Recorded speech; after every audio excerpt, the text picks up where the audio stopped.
ನಮಸ್ತೆ ಎಲ್ಲರಿಗೂ. ಇವತ್ತು ನಾವು ದಹಿ ಬೆಂಡಿ ಫ್ರೈ ಅನ್ನೋ ಒಂದು ರೆಸಿಪಿನ ಮಾಡ್ತಾಯಿದ್ದೀವಿ. ಇದು ಚಪಾತಿ ರೊಟ್ಟಿಗೆ ತುಂಬ ಒಳ್ಳೆ ಕಾಂಬಿನೇಷನ್. ಇಲ್ಲಿ ನಾವು 1/4 kg ಬೆಂಡೆಕಾಯಿನ ಚೆನ್ನಾಗಿ ತೊಳೆದು ಅದನ್ನು ಒಂದು ಒಳ್ಳೆ ಬಟ್ಟೆಯಲ್ಲಿ ಒರೆಸ್ಕೊಂಡಿದ್ದೀವಿ. ಈಗ ಒರೆಸಿದ ನಂತರ ನಮಗೆ ಹೇಗೆ ಬೇಕೋ ಹಾಗೆ ಉದ್ದ ಹೆಚ್ಕೊಳ್ಬೇಕು. ನಾವಿಲ್ಲಿ ಸ್ವಲ್ಪ ಉದ್ದವಾಗಿ ಹೆಚ್ಕೊಂಡಿದ್ದೀವಿ. ಹೀಗೆ ಎಲ್ಲ ಬೆಂಡೆಕಾಯಿನ ಕೂಡ ಹೆಚ್ಕೊಳ್ಬೇಕು. ನಂತರ ಒಂದು ಬಾಣಲಿನ ಬಿಸಿ ಮಾಡಿ ಅದು ಬಿಸಿ ಆದ ನಂತರ ಎಣ್ಣೆನ ಹಾಕ್ಕೊಳ್ಬೇಕು. ಎಣ್ಣೆ ಹಾಕಿದ ನಂತರ ನಾವು ಹೆಚ್ಚಿಟ್ಕೊಂಡಿರೋ ಬೆಂಡೆಕಾಯಿ ಹೋಳುಗಳನ್ನು ಹಾಕಿ ಚೆನ್ನಾಗಿ ಫ್ರೈ ಮಾಡಬೇಕು. ಅದು ಲೋಳೆ ಬಿಡೋ ತನಕ ಚೆನ್ನಾಗಿ ಫ್ರೈ ಮಾಡ್ಕೊಳ್ಬೇಕು ಮೀಡಿಯಮ್ ಫ್ಲೇಮ್ನಲ್ಲಿ ಇಟ್ಕೊಂಡು. ಇವಾಗ ನಾವು ಒಂದು ಸ್ವಲ್ಪ ಅರಿಶಿನ ಹಾಕ್ಕೊಂಡಿದ್ದೀವಿ, ಹಾಗೆಯೇ ಉಪ್ಪನ್ನು ಇಲ್ಲಿ ಸೇರಿಸ್ಕೊಳ್ತಾ ಇದ್ದೀವಿ. ಇವಾಗ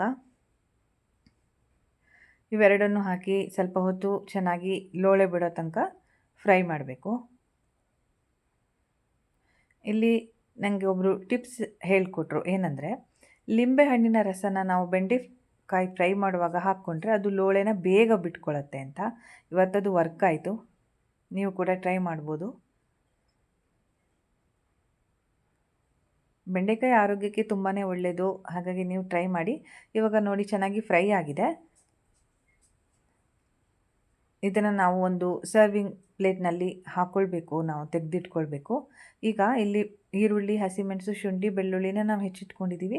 ಒಂದು ಬಾಣಲಿನ ಬಿಸಿ ಮಾಡಿ ಅದು ಬಿಸಿಯಾದ ನಂತರ ಎಣ್ಣೆ ಹಾಕಿ ಹಸಿಮೆಣಸನ್ನು ಹಾಕ್ಕೊಂಡಿದ್ದೀವಿ. ಹಾಗೆ ಶುಂಠಿ ಹೆಚ್ಚಿಟ್ಕೊಂಡಿರೋದನ್ನು ಕೂಡ ಹಾಕ್ಕೊಂಡಿದ್ದೀವಿ. ಹಾಗೆ ಈರುಳ್ಳಿನ ನಾವು ಸೇರಿಸ್ಕೊಂಡಿದ್ದೀವಿ. ಇವಾಗ ಬೆಳ್ಳುಳ್ಳಿ ಕೂಡ ಹಾಕ್ತಾಯಿದ್ದೀವಿ.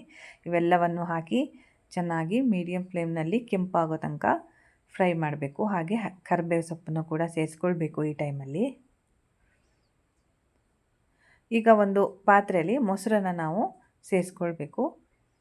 ಅದಕ್ಕೆ ಖಾರದ ಪುಡಿ, ಹಾಗೆ ಗರಂ ಮಸಾಲ ಸ್ವಲ್ಪ ಮತ್ತು ಧನಿಯಾ ಪುಡಿನ ನಾವು ಸೇರಿಸ್ಕೊಂಡು ಚೆನ್ನಾಗಿ ಮಿಕ್ಸ್ ಮಾಡಿಕೊಳ್ಬೇಕು. ನೀರು ಬೇಕು ಅಂದವರು ಸ್ವಲ್ಪ ನೀರನ್ನು ಕೂಡ ಸೇರಿಸ್ಕೊಳ್ಬೋದು. ನೋಡಿ, ಇದು ಚೆನ್ನಾಗಿ ಮಿಕ್ಸ್ ಆಗಿದೆ. ಈಗ ಈ ಮಿಶ್ರಣ ರೆಡಿಯಾಗಿದೆ. ಇವಾಗ ನಾವು ಒಗ್ಗರಣೆಗೆ ಈ ಮಿಶ್ರಣವನ್ನು ಹಾಕಿ ಸ್ವಲ್ಪ ಕುದಿಸ್ಕೊಳ್ಬೇಕು. ಉಪ್ಪು ಬೇಕು ಅಂದವರು ಟೇಸ್ಟ್ ನೋಡಿಬಿಟ್ಟು ಉಪ್ಪನ್ನು ಹಾಕ್ಕೊಳ್ಬೋದು. ಈಗ ನಾವು ಬೆಂಡೆಕಾಯಿ ಇಟ್ಕೊಂಡಿದ್ವಲ್ಲ ಅದನ್ನು ಸೇರಿಸ್ಬೇಕು. ಚೆನ್ನಾಗಿ ಕೈ ಆಡಬೇಕು, ಇವಾಗ ಹೊಂದ್ಕೊಳ್ಬೇಕು. ನೋಡಿ, ನಮ್ಮ ದಹಿ ಬೆಂಡಿ ಫ್ರೈ ರೆಡಿಯಾಗಿದೆ. ನೀವು ಒಮ್ಮೆ ಟ್ರೈ ಮಾಡಿ ಹೇಗಿತ್ತು ಅನ್ನೋದನ್ನು ನಮಗೆ ಕಾಮೆಂಟ್ನಲ್ಲಿ ತಿಳಿಸಿ. ಮತ್ತು ನೀವು ಯಾವ ಥರ ಬೆಂಡೆಕಾಯಿಂದ ಏನೇನು ರೆಸಿಪಿ ಮಾಡ್ತೀರ ಅನ್ನೋದನ್ನು ನಮ್ಮ ಜೊತೆ ಹಂಚ್ಕೊಳ್ಳಿ. ಮಕ್ಕಳಿಗೆ ದಯವಿಟ್ಟು ಒಮ್ಮೆ ಮಾಡಿಕೊಡಿ, ತುಂಬಾ ಚೆನ್ನಾಗಿರುತ್ತೆ.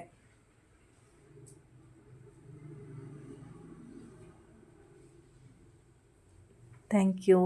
ಹಾಗೆ ನಮ್ಮ ಚಾನಲ್ನ ಸಬ್ಸ್ಕ್ರೈಬ್ ಮಾಡಿ ಮತ್ತು ಲೈಕ್ ಮಾಡಿ, ಶೇರ್ ಮಾಡಿ.